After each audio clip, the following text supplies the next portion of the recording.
আসন্ন ত্রয়োদশ জাতীয় সংসদ নির্বাচনে নির্বাচনী দায়িত্বে নিয়োজিত প্রিজাইডিং এবং পোলিং অফিসারদের পোস্টাল ব্যালট গণনা ও সংরক্ষণ বিষয়ক প্রশিক্ষণ ভিডিওতে স্বাগত।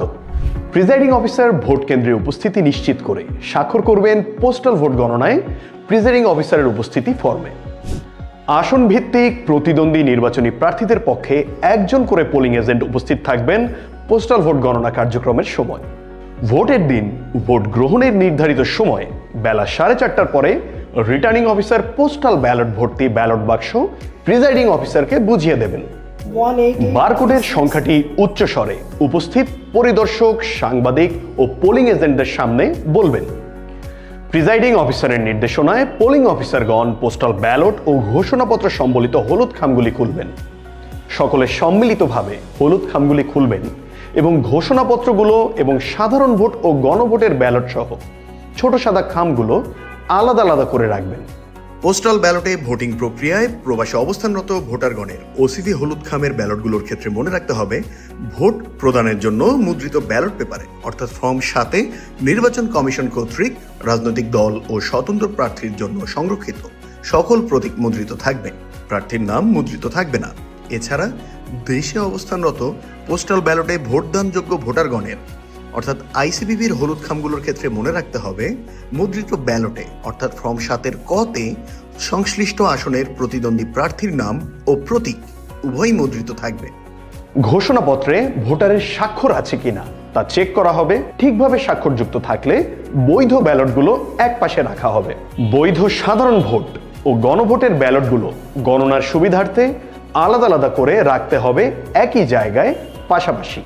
ঘোষণাপত্রে স্বাক্ষর না থাকলে অথবা ঘোষণাপত্র না থাকলে বাতিল ঘোষণাপত্র ও পোস্টাল ব্যালটগুলো আলাদা আলাদা করে রাখতে হবে। একজন পোলিং অফিসার অবৈধ ঘোষণাপত্র ও পোস্টাল ব্যালটগুলো একত্রিত করে তাতে বাতিল সিল দেবেন। প্রিজাইডিং অফিসার বাতিল হয়ে যাওয়া ঘোষণাপত্র এবং সাধারণ ভোট ও গণভোটের ব্যালটগুলোতে ঘোষণাপত্র নাই অথবা ঘোষণাপত্রে স্বাক্ষর নাই মর্মে বাতিল করা হলো এই সিলের উপর স্বাক্ষর করবেন। প্রিজাইডিং অফিসারের নির্দেশনা অনুযায়ী পোলিং অফিসাররা 2 ভাগে ভাগ হয়ে সাধারণ ভোট ও গণভোট গণনা করবেন। আসন ভিত্তিক নির্বাচিত প্রার্থীদের পক্ষের বৈধ ব্যালটগুলো প্রার্থী অনুযায়ী আলাদা আলাদাভাবে গণনা করে রাখতে হবে।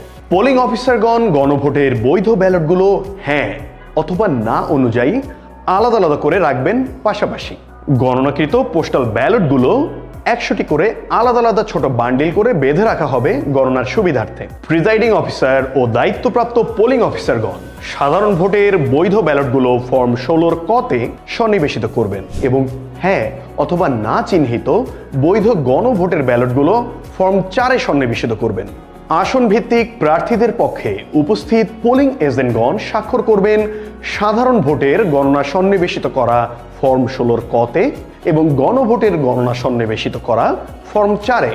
প্রতিদ্বন্দ্বী প্রার্থীদের পক্ষে প্রদত্ত সকল বৈধ ব্যালট রাখতে হবে প্যাকেট 1-এ এবং অবৈধ হিসেবে বাতিলকৃত ব্যালট বা ফর্ম 7 রাখতে হবে প্যাকেট 2-এ। প্যাকেট 1 এবং প্যাকেট 2 এই দুইটি প্যাকেটকে একত্রে প্যাকেট 3-এর মধ্যে ভরে মুখ বন্ধ করতে হবে। পোস্টাল ব্যালট পেপারের রেজিস্টার ফর্ম 12 রাখতে হবে প্যাকেট 9-এ।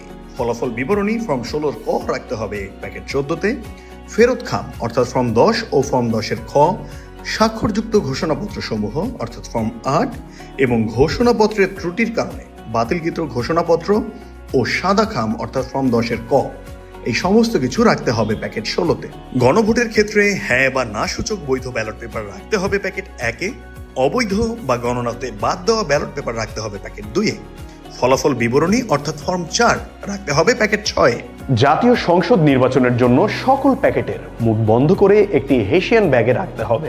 সকল ফর্ম গানি ব্যাগে রাখতে হবে। সবশেষে ব্যাগের মুখ ভালোভাবে আটকে সিলগালা করতে হবে। সিলগালাকৃত এই ব্যাগগুলো প্রিজাইডিং অফিসার অত্যন্ত সতর্কতার সাথে রিটার্নিং অফিসারের নিকট হস্তান্তর করবেন এবং একই সাথে প্রিজাইডিং অফিসার চূড়ান্ত ফলাফল বিবরণী বা ফর্ম 16-র ক প্যাকেট 14-র ভেতরে রেখে হস্তান্তর করবেন রিটার্নিং অফিসারকে। সঠিক গণনা ও সংরক্ষণই একটি সুষ্ঠু নির্বাচনের চাবিকাঠি। ধন্যবাদ।